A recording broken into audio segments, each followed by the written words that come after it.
Dès le troisième petit morceau, nous voyons apparaître deux nouvelles notes. Le Mi, en clé de Sol, qui sera joué avec le troisième doigt main droite, et le La, en clé de Fa, qui sera joué avec le troisième doigt main gauche.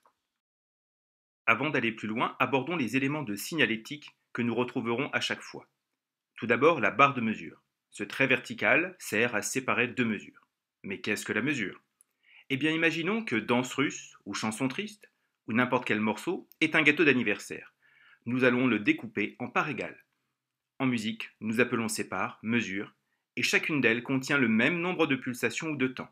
Attention, j'ai bien dit le même nombre de temps, pas le même nombre de notes.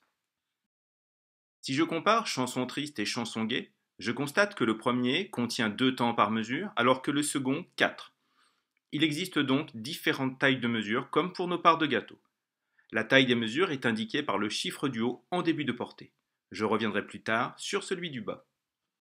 La double barre indique la fin du morceau. Ainsi, à la fin du premier système de chanson gaie, on doit continuer en dessous, comme nous le ferions en lisant un texte.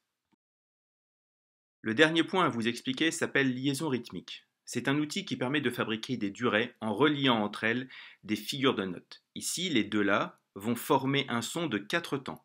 On laissera donc le doigt enfoncé pendant 4 pulsations.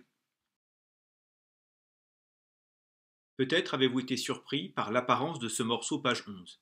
Eh bien, il s'agit d'un morceau à 4 mains. Le piano étant un instrument large, on peut facilement jouer à deux côte à côte. Suivez le trait pour voir la partie de l'élève. Le reste sera pour votre professeur.